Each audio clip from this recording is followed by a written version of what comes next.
Hello, and welcome to another episode of the Studio 78 podcast. I am your host, Nache from NacheSnow.com. Welcome to episode 107. Of course, the show notes for this page is over at NacheSnow.com/107. Okay, so who do we have on today? We have on Miss Katharine Watson. And I mentioned at the top of the episode, that if you received Christmas cards from me, they were from her. I just love her style and her design. Definitely, you could check her out at Katharine Watson, and I also have her link in the show notes. But I just love her artwork. So I was really excited at the beginning of this year when she decided to come on to the podcast. And I really thought it would be beneficial for you guys too, especially for those of you all who have product-based businesses, because even if you're not selling cards or prints, the same principles kind of apply regardless of what type of product you're selling. So I think she has been in business for a while and really provides some good practical tips in a variety of areas. I mean, we talk about advice she gives on quitting your full-time job, when it's smart to do it or even consider it. She goes into selling at markets, her biggest lesson learned, how she developed her particular artist style. We discuss her workshops and why she created them, pitching, pricing, trade shows. And, just like a past guest, she was saying how things have changed and how she's getting more business from other places versus trade shows. And then we kind of end the episode just talking about the comparison trap. So a lot of good information in here. Really appreciate her kind of sharing all the things. But before we get to the episode, if you take 2 seconds, and if you could rate me 5 stars on Apple Podcasts, I'd really appreciate it, or give me a thumbs up on YouTube. I would greatly appreciate it. And if you think this would be helpful, can you please share it in your favorite Facebook group or with your friend, because sharing is caring, and that also helps people find the episode. And also, to support the podcast and yourself, check out my Skillshare course, How to Organize Your Life to Make Time for Your Passion. And you could go to NacheSnow.com/Skillshare, and my link will give you 2 months free of Skillshare. So not only can you check out my class, but you can check out some other awesome courses. And if you want any ideas on what other courses I've taken, just shoot me an email. hello@NacheSnow.com. All right, let's get to Katharine. And one thing of note, just FYI, of course, I batch record a lot of my episodes. So this was recorded pre-COVID-19. So I didn't get to talk to her about how she is dealing with the pandemic right now. But if you have any questions about how she is on Instagram, just please tag her and, ask her a question. Okay, let's go. Hello, Katharine. Welcome to the podcast. Thanks. Hi, how are you? Good. So excited to have you on. I've already done a little intro, telling people all about you. But I just have to say again, for those who receive Christmas cards from me, you got Christmas cards designed by Katharine, because I saw her cards and I was like, this is what I want to send out. Thank you. That's amazing. So I'm so excited to have you on, because your work is so beautiful. But before we get into all of the things that you do, can you just tell the listeners a little bit about you before you started your business? Sure. So I always knew I wanted to be an artist, and that has always been a big part of my life. So it's always been, my main hobby and the thing that I focused on in school. And outside of school, I would always be working on craft projects or art projects. And I grew up outside of the U.S. in London and Hong Kong. And so that has influenced my work a lot. We were exposed to a lot of different cultures and people coming and going and moving around a lot when I was growing up. And so this was something that it definitely was a comfort to me and something that I used throughout my life just as kind of it's very calming to me, and it's very much has always been my focus.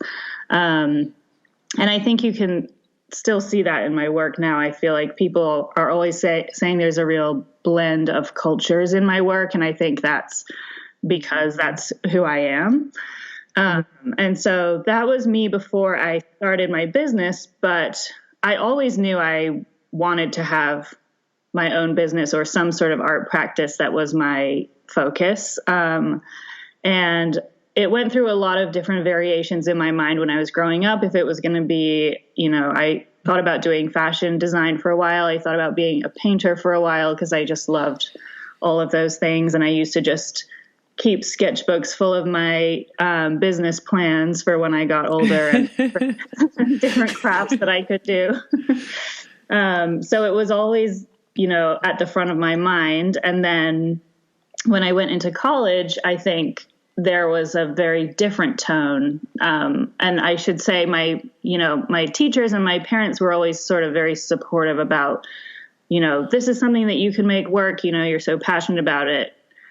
I can see that for you. And then when I got to college, it was a different scenario where I think they were a lot less encouraging about how easy it is to become a working artist. Mm. And so I definitely noticed a tone shift then when I got more towards the time when I would actually have to start becoming a professional, where some of the encouragement faded away.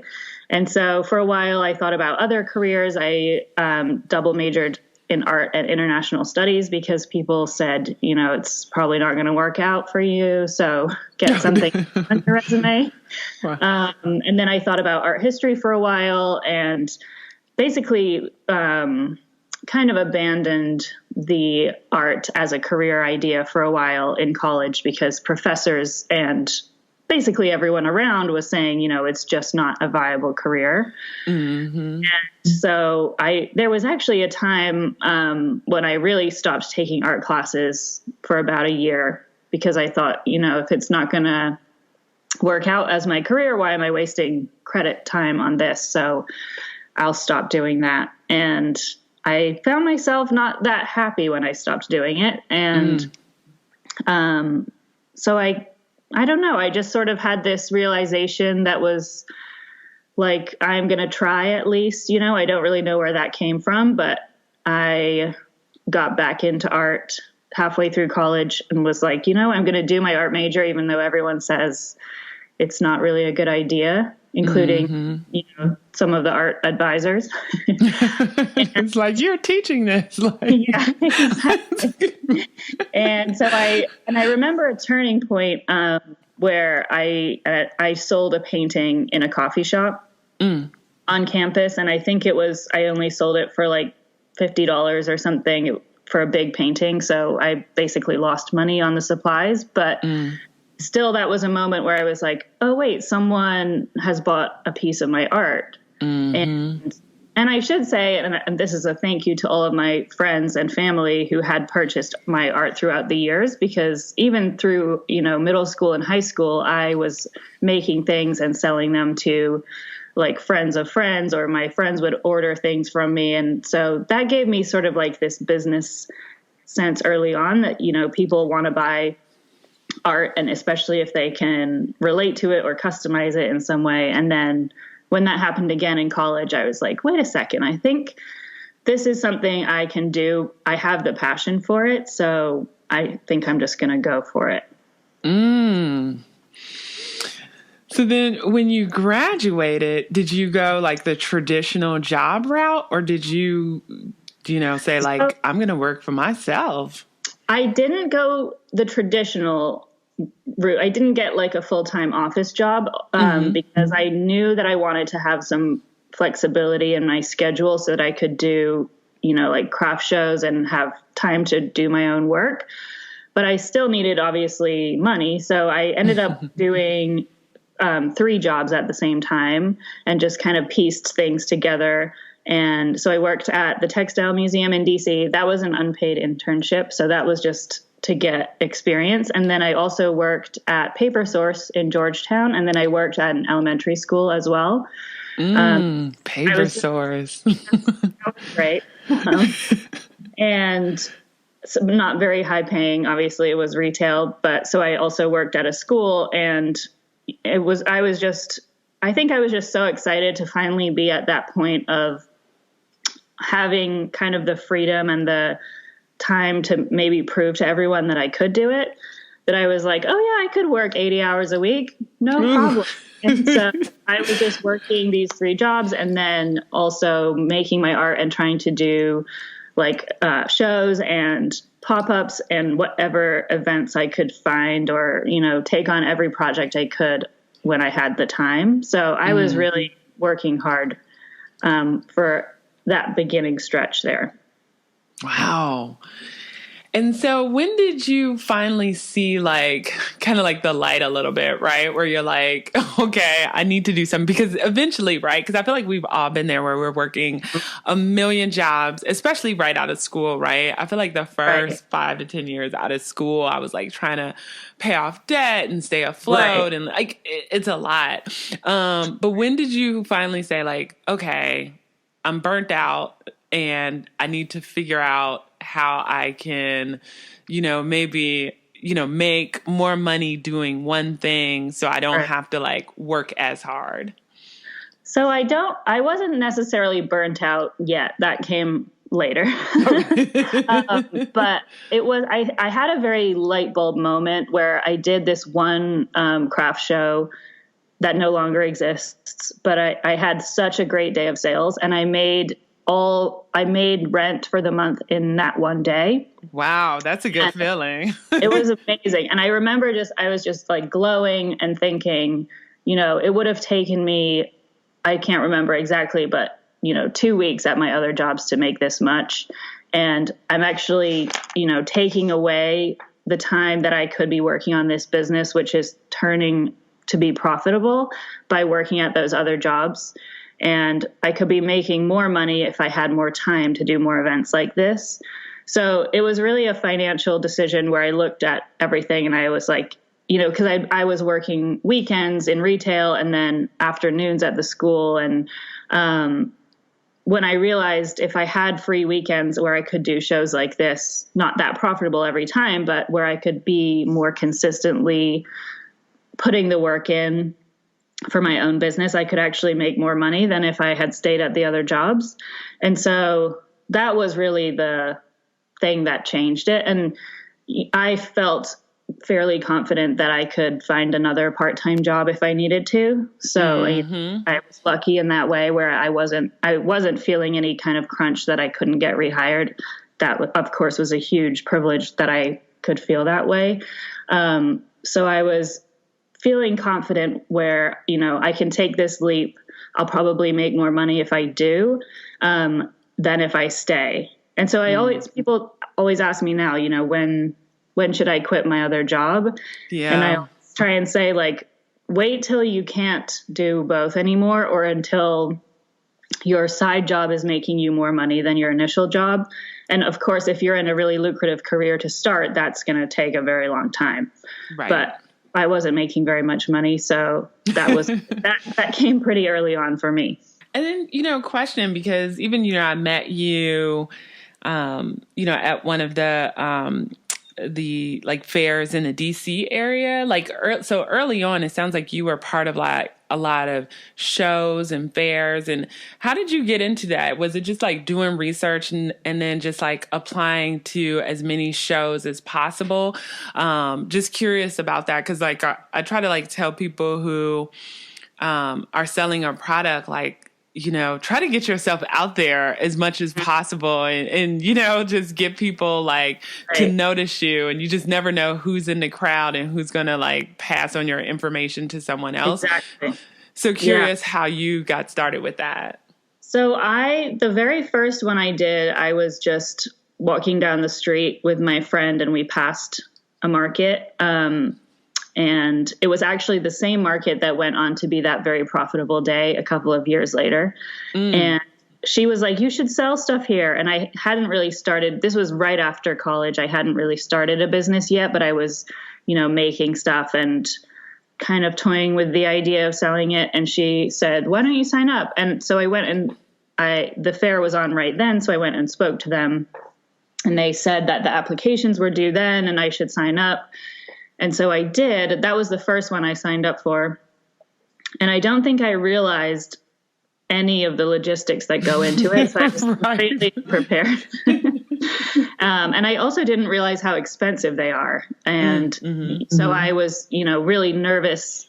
I kind of took that leap.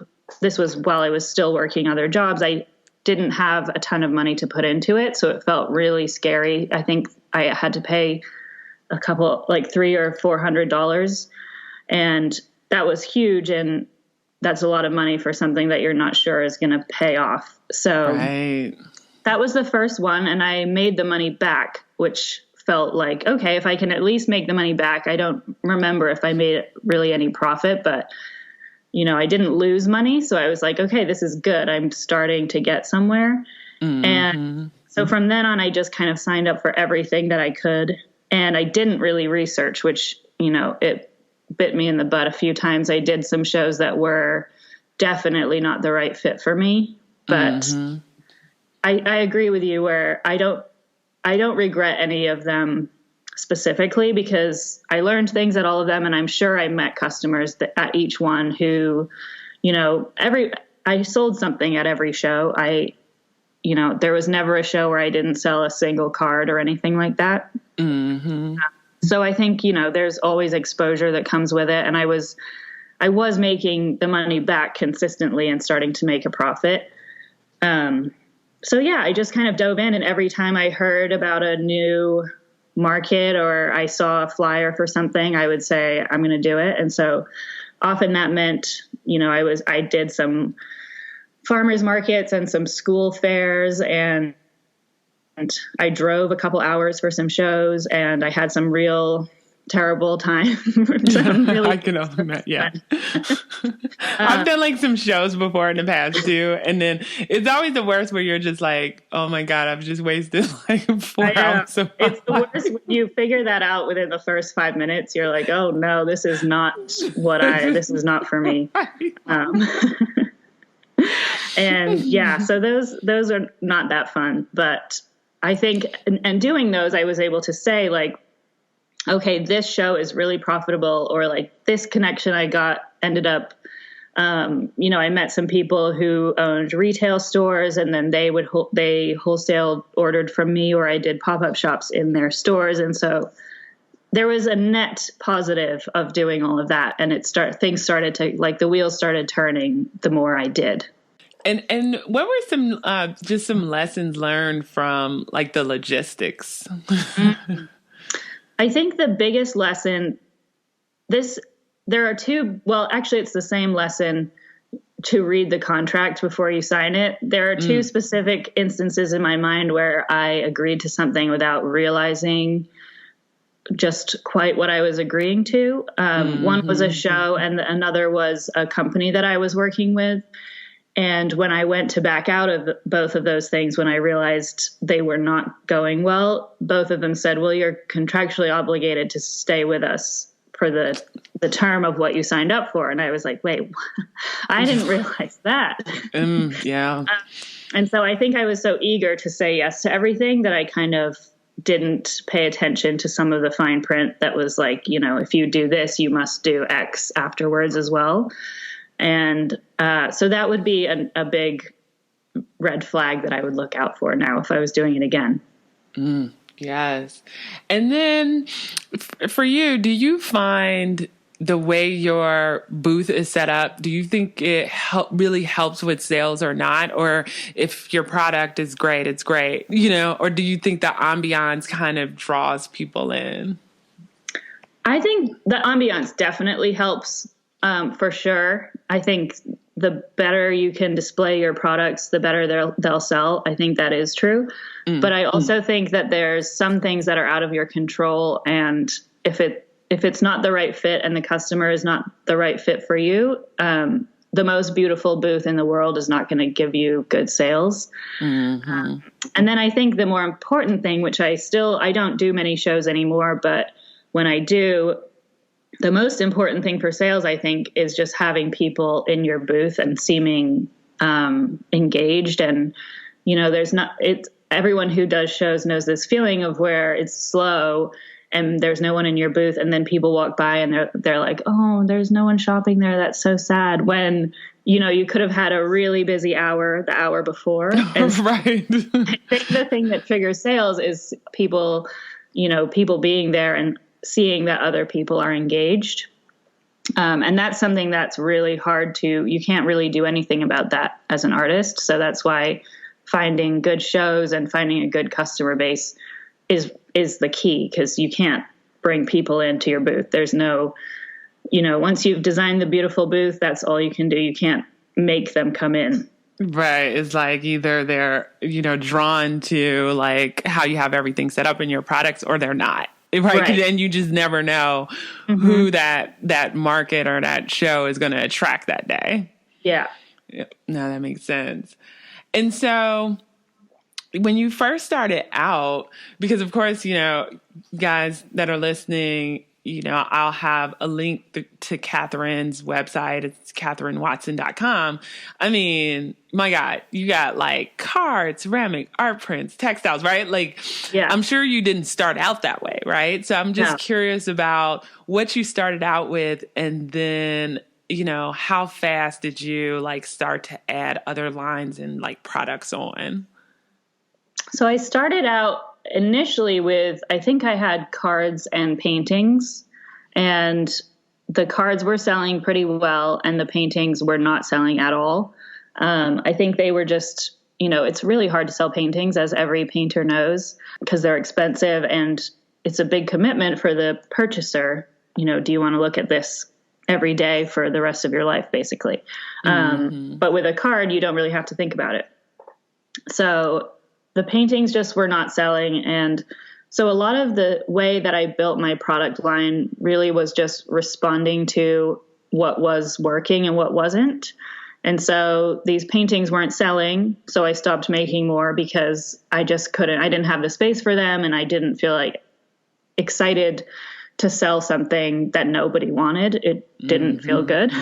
Right. So, and I think working actually in retail was really helpful, because I could see customers all day who were buying things, and, people in Georgetown are spending pretty freely. So it was nice to see what was actually selling in the store and what bags people were walking around with. And that was kind of like a free market research time for me, where I said, oh, people are buying, like tote bags are really big right now. Maybe I should make some tote bags. And so I would just kind of source out new products that I could do. And at that time I didn't have a press, so I was doing everything by hand. So anything that I could make myself. I don't think I had ordered any. Now I order products that have my designs on them. For example, my notepads, we don't print those in-house. And I don't think I had done that yet when I was for the first year or so. So it was really anything that I could make that then I would go to a show and see, does anyone buy it? Or not even that, but is anyone saying nice things about it? Like, are people picking it up and saying, oh, nice? Or are they just ignoring it completely? And that really helped kind of build what I was going to make. And I've always loved doing a bunch of different mediums at the same time. So that's kind of why I still do that. I have my prints, and I have some paintings and originals and ceramics, because it keeps me interested. Yeah. But it was really nice to have that start where I could listen to people. And I think you can read people's body language. People are, first of all, not always going to tell you what they think.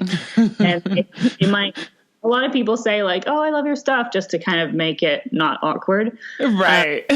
I think you can read people, if nobody picks up this one piece all day, if nobody looks at it, I think that's a pretty good indicator that it's not going to do well.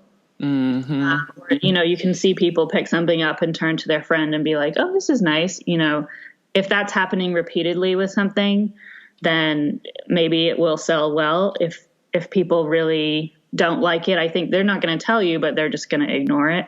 And, as I said, I don't do as many shows now, but the same thing happens on my website or on Instagram where, some things will sell really well and other things will kind of sit for a while. And it's just, you have to decide, do I love this thing enough to keep doing it, even though it's not very popular? Sometimes. Right. Because it's like, because if it's just going to sit, right. Like it's like right. merch. Yeah. Yeah. So I think sometimes I really like to paint and I don't really sell paintings ever, but I still do it for fun. And I think, occasionally I'll list a painting for sale and they don't sell very fast, but it brings me some joy. So I still do it. And then other things, tote bags, I don't really enjoy making and they didn't sell as well for me. So I don't make those anymore. But I would in the future if like the right project or the right design came up. And question for you, like you have a very distinctive style. And so for you listeners who follow me online or have listened to the podcast for a while, you may have noticed like I have an addiction to floral. it's kind of bad. And I love all things floral. And I have like an addiction to green too, which we won't even get into. But the florals that you have, it's like a very specific style. So how did you figure out, just as an artist, like what your style is, right? Like how you wanted to kind of set your art and your products apart from other, designers within your like medium or genre. Yeah.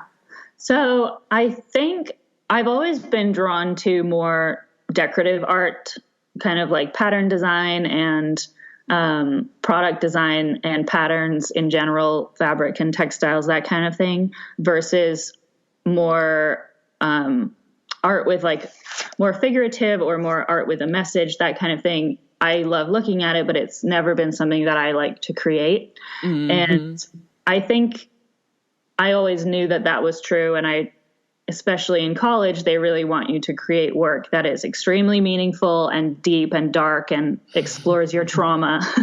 Right. And that never was something that I really enjoyed doing. And so I always knew if I was going to do art, it was going to be more sort of pattern focused or surface design focused. And printmaking really ties those two together for me, because you can make a piece of art that has meaning. A lot of my work has meaning to me, even though it is floral. I take ideas or patterns or kind of themes that are in my mind and put them in, even though the viewer is not going to know that. To them, it might just look like a floral pattern. But I really like that sort of, it's a little more subtle way of communicating what I'm trying to say, a lot more subtle way than doing a more explicit painting that has that kind of message in it. And so I was just drawn to florals and sort of geometric based patterns. And I think, spending time in Hong Kong and seeing pattern design there, and England as well has such a strong tradition of printmaking and pattern design. And so those two things I think seeped into me, and especially seeing those fabrics in Hong Kong and being, having those opportunities to go to the fabric market all the time and look at different patterns. That all was kind of percolating in my mind. And then it just so happened that people that I find to be my customer base enjoy buying the types of patterns that I like to make. So that was kind of a good and perfect fit.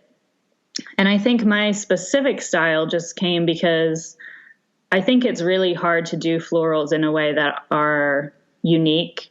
And so I wanted to really narrow down my style to a place where people can see it and say, oh, you must have made that. And that happens all the time now, where people will send me a photo and say, is this your work?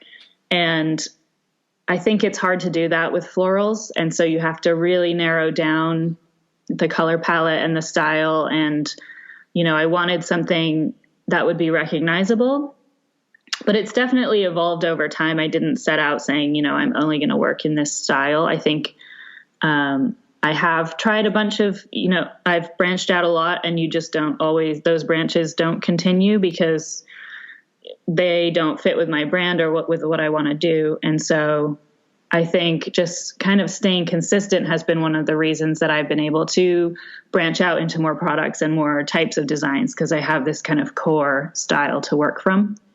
No, I agree, because I feel I saw your card somewhere else, but I knew immediately, like they were like your cards. I was like, wait a minute, I think I saw those at like the show, right? And but I feel like even if you weren't doing flowers, you were doing like butterflies or elephants, like the way you put together patterns. Like if I just saw it and didn't see like your brand on it, I'd be like, I wonder if those are by Katharine Watson, right? Like your style is distinctive enough where I feel like I would be like, I think she made this. Yeah. Right. And I think that's a really good place for me to be in right now, because I can kind of branch out a little bit. Like I've been doing, I have some prints that I'm working on now that no one has seen yet, and some that I've already finished where they have birds in them, or I've done, some wedding. I just finished a custom thing that was based on a door, the design of a door, but I was able to put that style in. And so it still feels like my work, even though it's not floral or as floral as the other things.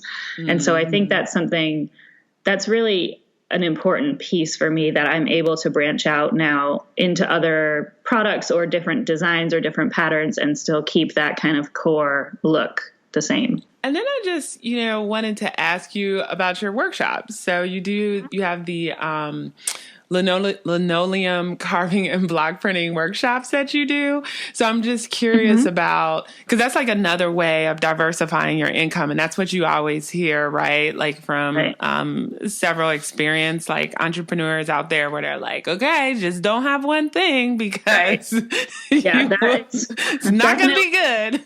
Definitely the number one most important advice, I think, is don't rely on one thing if you're self-employed or freelancing or running your own business.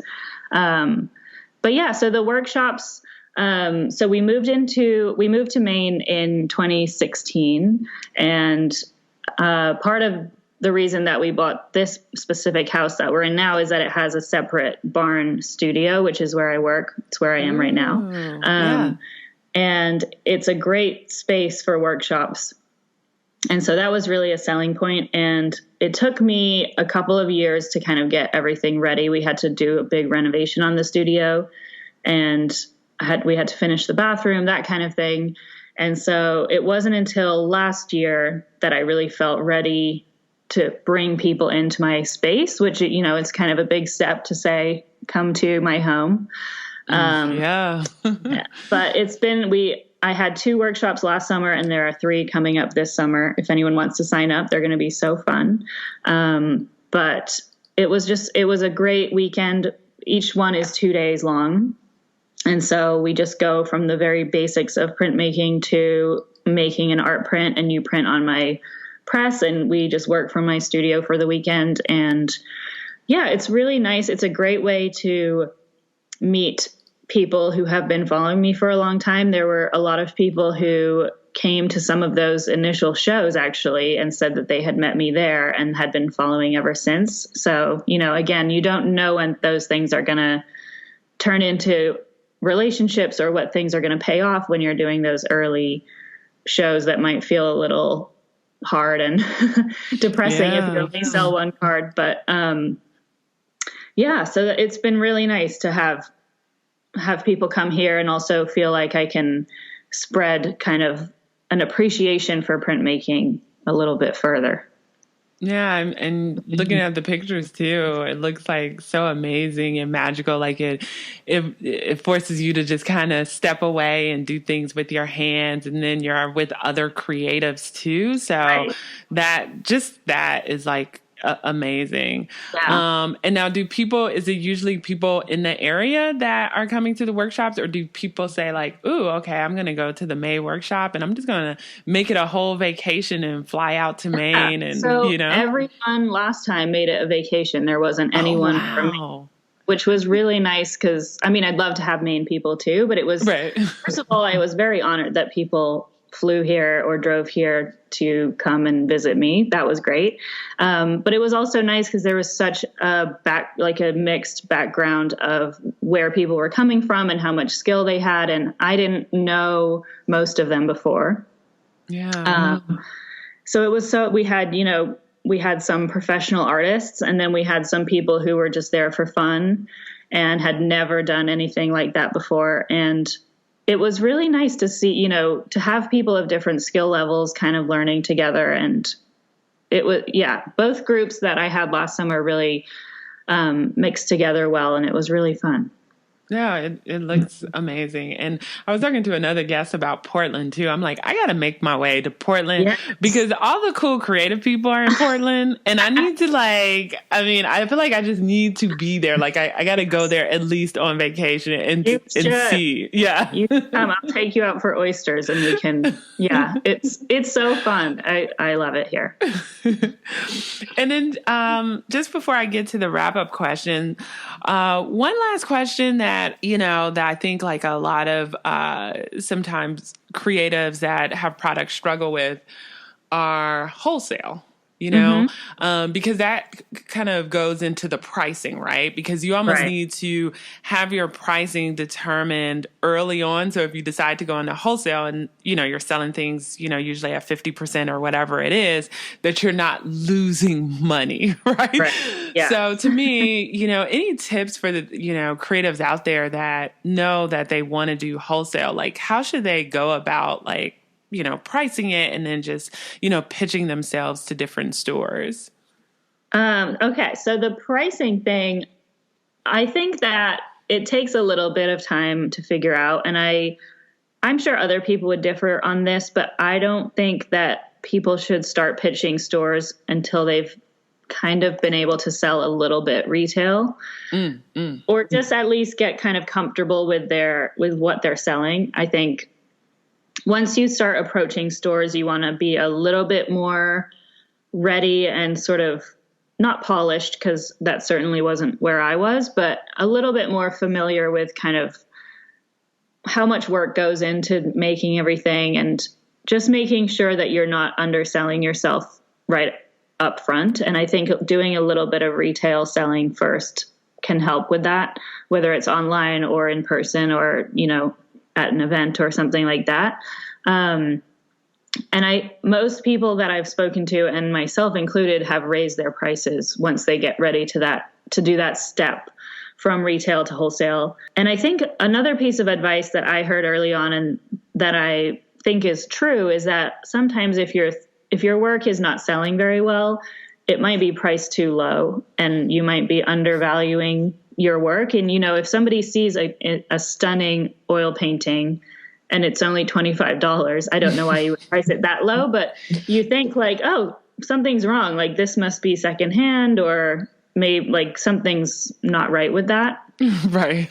So I think if customers have that reaction to your work at first, that's very normal, because a lot of people will price things so low because they want it to sell. And then it's, I see sometimes when I'm on Instagram or on Etsy, people are selling custom, hand carved linoleum prints for like $5.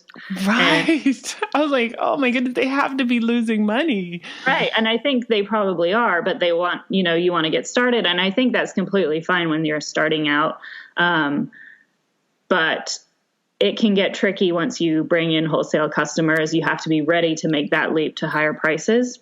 Mm-hmm. And so the way I price things out, when I just kind of think, I don't have a hard and fast rule across all product categories, because things are so different, between something that's one of a kind, like a ceramic or one of the bigger art prints versus a card. For me, the pricing setup is not the same. So I just kind of think like first of all, how much did it take to create that? What's the cost, including packaging and the labeling and all of the stuff, everything included? How much did it cost? But then also, how much do I need to make in order to make a living off of selling this? Right. If you are only going to sell, if you're only able to create 10 pieces, you have to be able to figure out how much money to make off of those in order to make a living, or have those different income streams. So I think it's sort of like a big puzzle that needs to be worked out. And you have to have this sort of end goal in mind of how much money do I need to live and how am I going to get there? And if you're selling one of a kind pieces, you have to be able to reach that goal, or you won't be able to continue being a working artist because you'll need money elsewhere.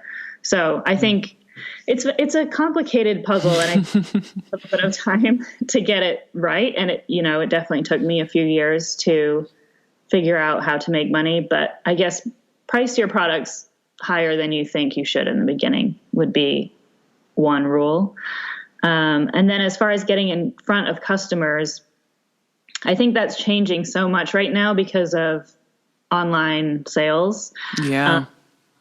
We used to get 90% of our wholesale clients through trade shows, and now we don't really do any trade shows anymore. And 90% of our customers come through online stores, and we still reach out to stores, definitely, emailing and saying that we think the products will be a good fit.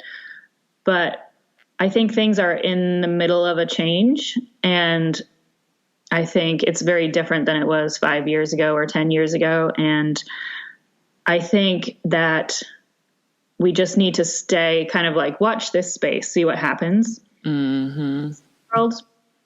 But if you're starting out, I know that's not really that helpful. I think just getting, it's kind of the same advice as before, just get in front of as many people as you can. And however you need to do that, if you're emailing or, doing events, that kind of things, doing trade shows or trying to sign up for rep groups if you can, things like that. There's so many ways to do it. And I think you just have to kind of try them all until one fits. No, I think that's great advice. And previous guests, like once the podcast goes live again, also said the same thing about trade shows, which is she found that most people were like contacting her online versus her getting, buyers from trade shows. So that's interesting that I've heard that twice now in like a week. Yeah.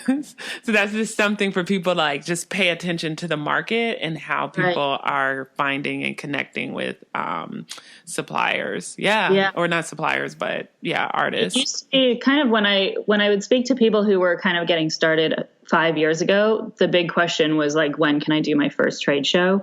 Right. And now it seems like the big question is either how can I grow my Instagram following, or how can I get connected with like a rep or an agent, that kind of thing. And I don't see as much, I think there's still a place for trade shows for sure, but it's not as much the entry point as it used to be. Interesting. Okay. You heard it here first, people. So just a couple of wrap-up questions. How do you stay organized? Any tools, software, techniques that you want to pass along?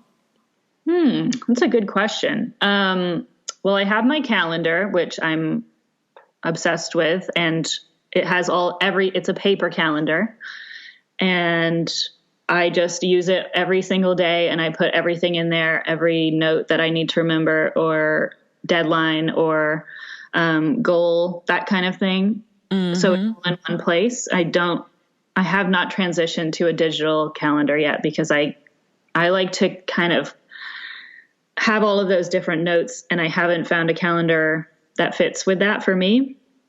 So I have all my to-do lists and everything in my planner, and I just kind of am really focused on that. And then I also use my inbox I have it very organized. It's always at 0. So that helps me keep on top of everything. And I just have different folders for things that I need to get done. And so if I'm like standing in line at a restaurant or something and I see an important email come in, I just immediately put it into the folder it needs to go into. Or like at the beginning of the day, I'll do that. And then I'll look at those folders and work that way. So that buried, there's never like 100 emails that I have to go back and figure out which one. I mean, I don't really check my email that much on the weekend, but yeah, I try and stay on top of, I love lists. And so I try and stay on top of things that way. And I have so many to-do lists that have like over 100 things on them that I may get to someday. I have like my someday, if I ever have time to do list. Right. Like one day, maybe. Like, right. On that mythical day when everything slows down and I'll have a ton of energy and time, I'll get this stuff done. I love it. And then a question for you. How do you stay motivated? Because I did a survey and that was like a common theme with a lot of responses when I asked people what they were struggling with. And they were like, just staying motivated to like continue to do what they're doing. And of course, a lot of my audience, I feel like still have like a 9-to-5 job while also doing their passion.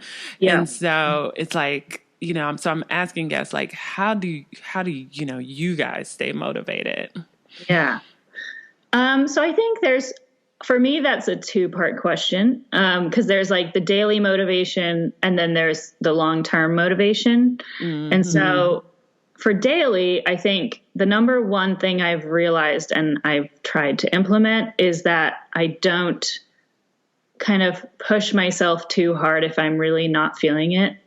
And there are days when I just don't feel like doing anything. And for some reason, everything I try and make looks terrible, or I just don't have the energy to get through any of the projects that I'm working on, or just feel like that creative block kind of feeling.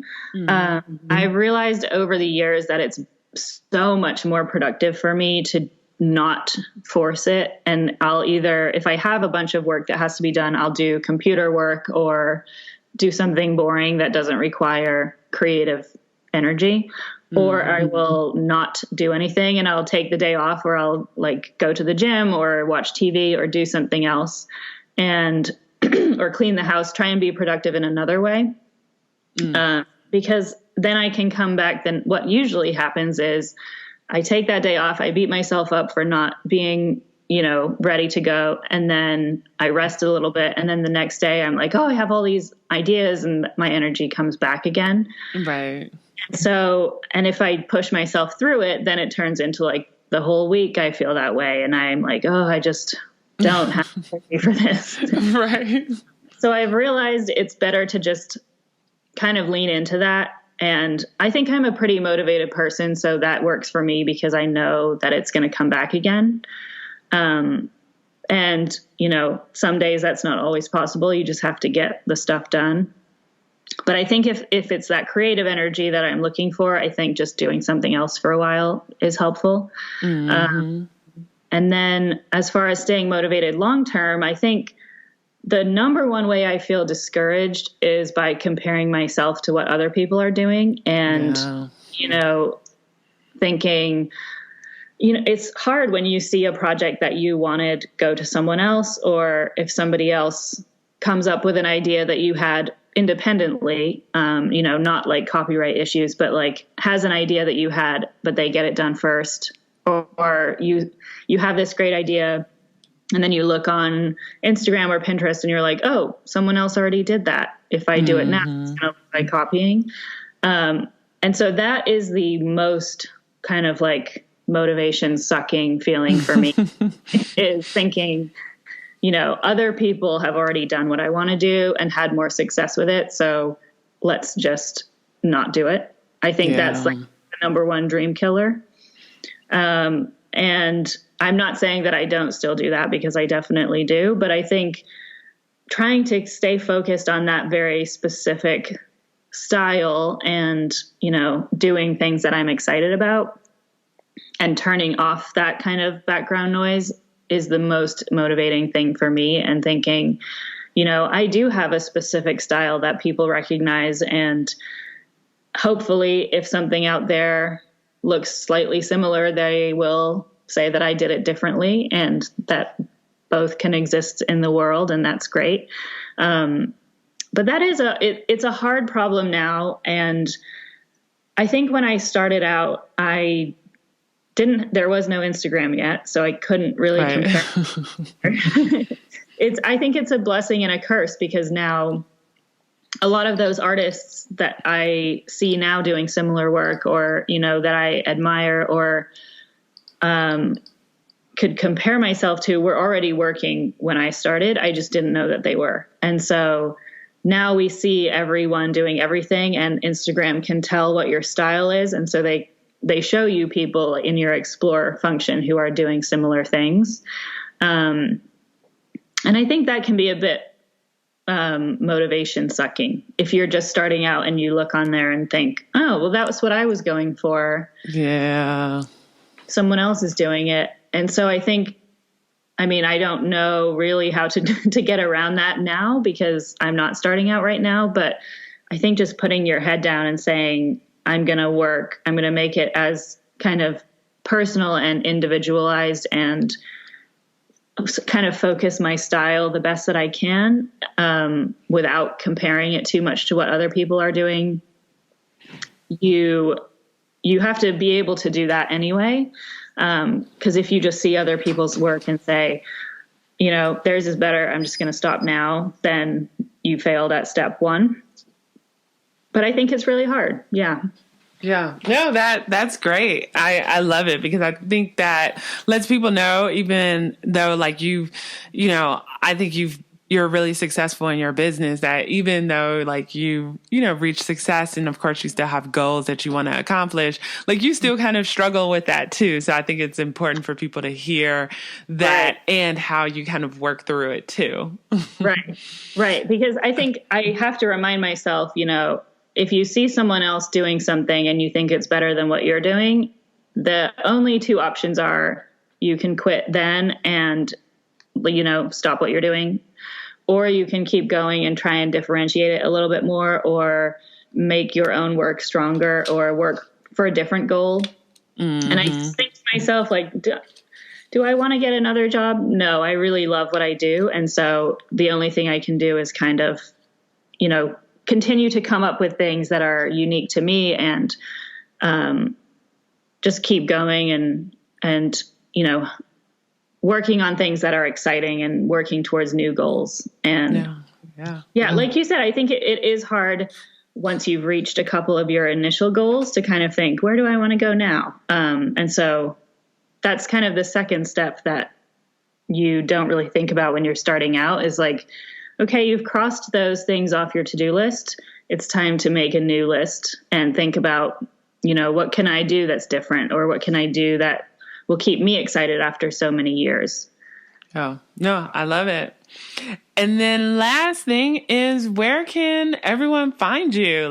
Please let them know your website, any social media handles, workshop details, all the things. So my website is katharineWatson.com. My name is spelled with an A, KatharineWatson.com. So I also have KWatson.com, because it's very hard to spell that. So KWatson.com or KatharineWatson.com. You can find my stuff there. And then on Instagram, it's Katharine_Watson. And then if you want to come and take a workshop this summer, I have space left in the May workshop. Two spots left in August, and the September workshop is sold out. So come in May or August. I would love to hang out with you. And I also will have other workshops and new product launches and things like that coming up. So stay tuned. I post that stuff on Instagram, so find me there. Perfect. Well, thank you, Katharine. It's been a pleasure. I really enjoyed having you on the podcast. Thank you so much. This was so fun. All right. Well, I hope you guys enjoyed that episode. She dropped so much information. I just think it's really super useful for people who have product-based businesses and even, service-based businesses. There's advice you could take out of here too, like even her advice about when to really consider quitting your job, when you can't do your full and your side anymore, or when you're just making so much money in your side hustle. Well, not so much more, but where that money is pretty much replacing your full-time job. And, just by committing to that side job, you would then be able to successfully replace your full-time. And so I think it's really important to make sure that you're all set before you do that, because if nothing else in this pandemic, what it's taught us is you need financial security, and you need to make sure you have everything set up, from money in your bank for a rainy day to being able to afford health insurance, regardless if you have a traditional 9 to 5 or you're working for yourself. And so you just have to really think through what makes sense for you when you're making a big jump like that. So I love the advice she gave. And then also just her advice on all the other things, especially reading contracts closely. There's a lot of people who've been burned by contracts that can be really, really tricky. So I thought that was amazing, amazing advice.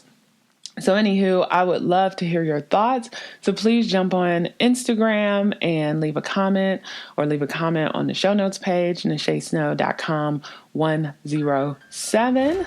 And I will catch you guys next week. Take care.